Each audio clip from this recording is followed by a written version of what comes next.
November മാസം 8-ാം തീയതി രാത്രി 8 മണിക്ക് ടെലിവിഷനിലൂടെ വന്ന് വളരെ നാടകീയമായി ഇന്ത്യൻ പ്രധാനമന്ത്രി നരേന്ദ്രമോദി രാജ്യത്തോട് പറഞ്ഞു, നാളെ മുതൽ 500-1000 രൂപ നോട്ടുകൾക്ക് വിലയുണ്ടാകില്ല. ലക്ഷ്യങ്ങളും അദ്ദേഹം പറയുകയുണ്ടായി. കള്ളപ്പണം തടയൽ, അതിർത്തി കടന്നുള്ള ഭീകരവാദത്തെ ചെറുക്കൽ, അഴിമതിരഹിത ഇന്ത്യ.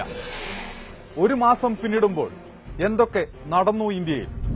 50 ദിവസത്തിനുള്ളിൽ, അതായത് ഡിസംബർ 30-നുള്ളിൽ എല്ലാ പ്രശ്നങ്ങളും പരിഹരിക്കും, ഇല്ലെങ്കിൽ എന്ത് ശിക്ഷയും ഏറ്റുവാങ്ങാൻ തയ്യാറാണെന്നും അദ്ദേഹം അന്ന് പറഞ്ഞിരുന്നു. ഒരു മാസം പിന്നിടുന്നു. 3 കാര്യങ്ങളെക്കുറിച്ചുള്ള സത്യം തിരയുകയാണ്. ആദ്യം കള്ളപ്പണം. രാജ്യത്തെ കറൻസിയുടെ 86% 500 രൂപയുടെയും 1000 രൂപയുടെയും നോട്ടുകളാണ്.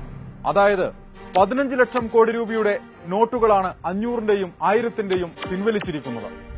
പിൻവലിച്ച തുകയിൽ 4 മുതൽ 5 ലക്ഷം കോടി രൂപ വരെ തിരിച്ചു വരില്ലെന്നായിരുന്നു സർക്കാരിന്റെ കണക്കുകൂട്ടൽ.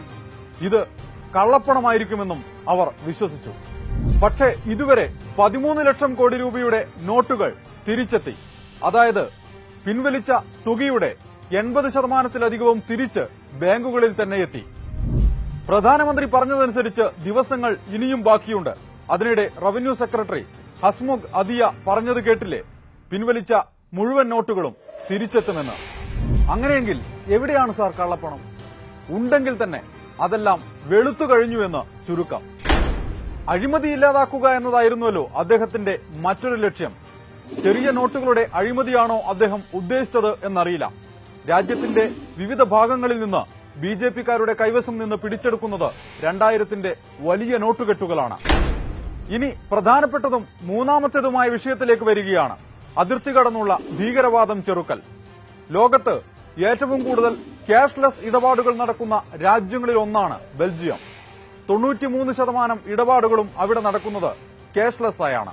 മറ്റൊരു രാജ്യമാണ് ഫ്രാൻസ്. ലോകത്ത് ഏറ്റവും കൂടുതൽ ഭീകരാക്രമണങ്ങൾ നടക്കുന്ന 2 രാജ്യങ്ങളാണ് ബെൽജിയവും ഫ്രാൻസും. നവംബർ 27-ലെ മൻ കി ബാത്തിൽ നോട്ടുകൾ പിൻവലിച്ചതിന്റെ ലക്ഷ്യങ്ങളിൽ ഒന്നായി അദ്ദേഹം ക്യാഷ്ലെസ് ഇടപാടുകളെക്കുറിച്ച് സൂചിപ്പിച്ചിരുന്നുവല്ലോ. അതുകൊണ്ടാണ് ബെൽജിയത്തിലേക്കും ഫ്രാൻസിലേക്കും പോയത്.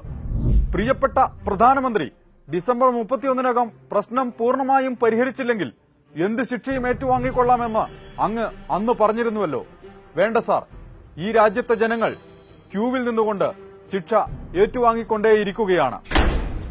സത്യം പറഞ്ഞാൽ നവംബർ 8-ന് രാത്രി 8 മണിക്ക് അങ്ങ് ഞങ്ങൾക്ക് സമ്മാനിച്ചത് 8-ന്റെ പണിയായിരുന്നു.